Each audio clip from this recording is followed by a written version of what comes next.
దేవుని నామమునకు స్తోత్రములని. నాటి ధ్యానాంశము పవిత్రీకరణ గావించిన తండ్రి యోబు రెండో భాగమండి.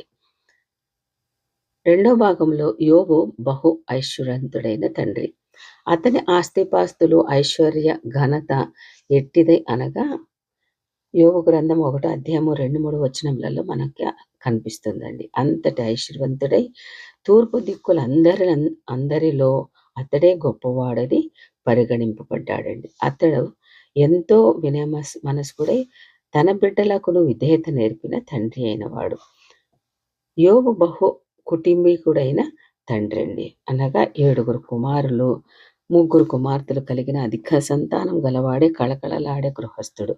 అన్నదమ్ములంతా తండ్రితోనూ తమ అక్క చెల్లెళ్లతోనూ ఎప్పుడునూ విందులు చేసుకునేది వారని చెప్పబడటంలో ఆ కుటుంబంలోని బిడ్డలకు ఒకరి పట్ల ఒకరు ప్రేమ, అభిమానములు, ఆప్యాయత, అనురాగములు పుష్కలంగా ఉన్నవని అర్థమవుతుందండి. కలిసికట్టుగా జీవించే కుటుంబం ఐక్యత సాధనం ప్రార్థనే కదా.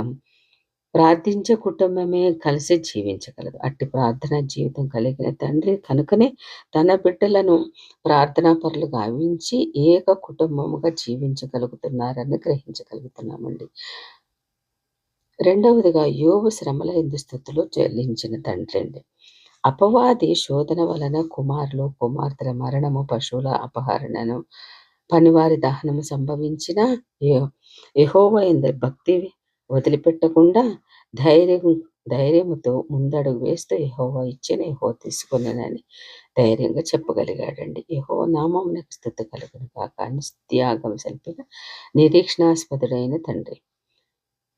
యోబు శోధనలో యథార్థవంతుడుగా ఏ విధంగా ఉన్నాడో చూద్దామండి. శరీరమంతా భయంకరమైన పరిస్థితిలో నిండి ఉండగా భార్య అతనితో యెహోవాను దూషించి మరణం కమ్మని శోధించిన, స్నేహితులు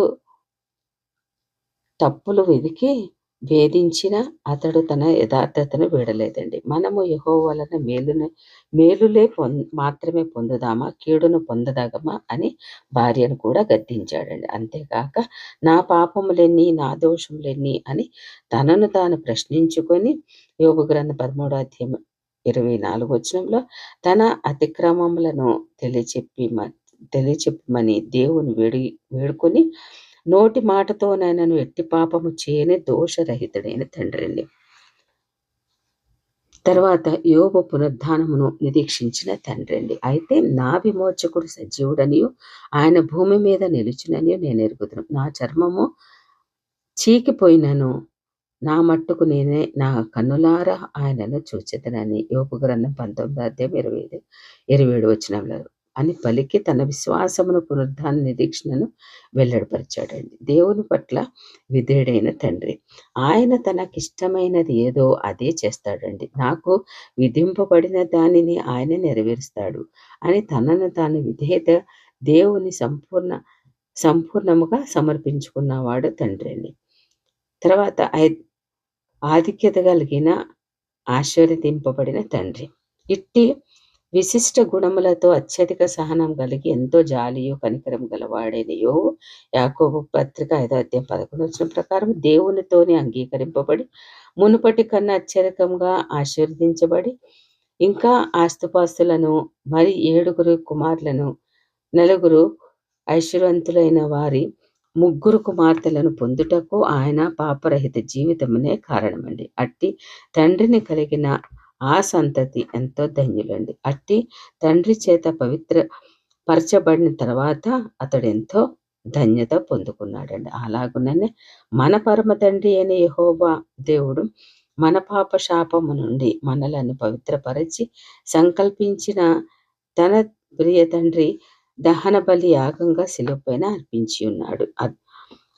అనిర్దోషి గొర్రెపిల్ల అయిన యేసు రక్తం ద్వారా మనలను పవిత్రపరిచి ఉన్నాడండి. కావున యేసు కూడా తన స్వరక్తం చేత ప్రజలను పరిశుద్ధపరచుటకే గవని వెలుపట శ్రమ పొందానని హెబ్రీ పత్రిక 13 అధ్యాయం 12 వచనం తెలియజేస్తుందండి. ఆ పరమ తండ్రి నీవు నా కుమారుడవు, నేను నిన్ను కని ఉన్నాను అని మనతో పలుకుచున్నాడండి. పరిశుద్ధులగుటయే దేవుడు మనలను పిలిచిన గాని అపవిత్రులుగా ఉండుటకు పిలవలేదండి. కనుక ఆ పరమ తండ్రి పిలుపు విని మన పాపముల నుండి శుద్ధీకరణ గావించుకొని పవిత్రత పొందుకుందామండి. అట్లు మనలను పవిత్రపరిచిన పరమ తండ్రి వేనోళ్ల స్తుతులతో కొనియాడి ఆయనను సేవించి ఆయన బిడ్డలుగా జీవించుటయే ఆయనకు మనం అందించే సన్మానము, పురస్కారము. అట్టి నిజమైన ఫాదర్స్ డే ఆచరించుదామండి. ఆమెన్.